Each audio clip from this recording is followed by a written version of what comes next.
Assalamualaikum warahmatullahi wabarakatuh. Halo semuanya, dalam video kali ini saya akan menjelaskan sedikit tentang sejarah Masjid Agung di Surakarta. Simak baik-baik ya.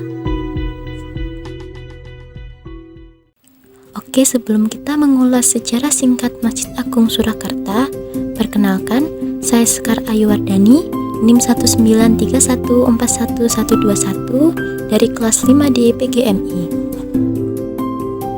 Masjid Agung Surakarta merupakan salah satu peninggalan Kerajaan Mataram.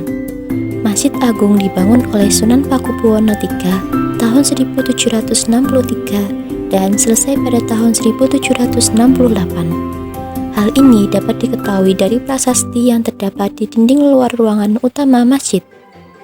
Sejarah berdirinya Masjid Agung Surakarta tidak lepas dari peristiwa perpindahan pusat kerajaan Mataram Islam dari Kartasura menuju Desa Solo pada tanggal 17 Februari 1745. Perpindahan pusat kerajaan ini dilakukan pada masa pemerintahan Pakubuwono II dan keraton baru yang dinamakan Surakarta. Pemindahan ini terjadi karena imbas dari peristiwa geger pecinan yang membuat keraton Kartasura hancur.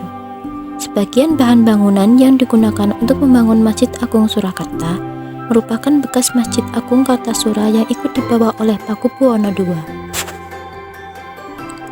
Masjid Agung Surakarta merupakan masjid dengan kategori masjid jami, yaitu masjid yang digunakan untuk sholat berjamaah dengan ukuran makmum yang besar. Dengan status sebagai masjid kerajaan, masjid ini juga berfungsi mendukung segala keperluan kerajaan yang terkait dengan keagamaan seperti grebek, sekaten, dan maulid Nabi. Seperti halnya beberapa masjid agung di daerah lain yang merupakan masjid kerajaan zaman dahulu, Masjid Agung Surakarta memiliki beberapa kriteria, yaitu diantaranya terletak dekat keraton sebagai pusat pemerintahan dan tempat tinggal raja. Masjid yang dibangun pada era Pakubuwono III ini mendapat pengaruh gaya arsitektur Jawa kuno dan Belanda. Penggunaan bahan kayu pada beberapa bagian masjid tampak mendominasi. Secara keseluruhan, bangunan berbentuk tajuk dengan atap tumpang tiga dan berpuncak mustaka atau kubah.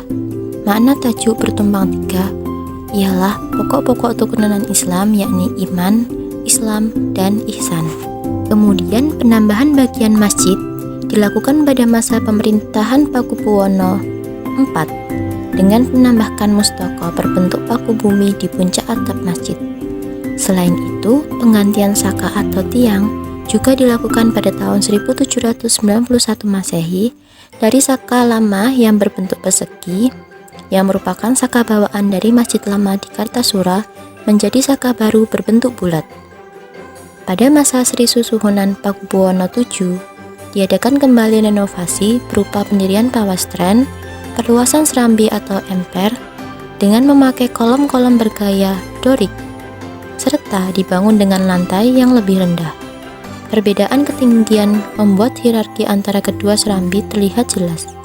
Pembangunan tersebut selesai pada tahun 1272 Hijriah atau sekitar 1855 Masehi. Pada tahun yang sama dilaksanakan penggantian mustaka karena yang lama disambar petir. Pada masa Sri Susuhunan Pakubuwono VII juga dibangun pagar tembok keliling masjid pada tahun 1858.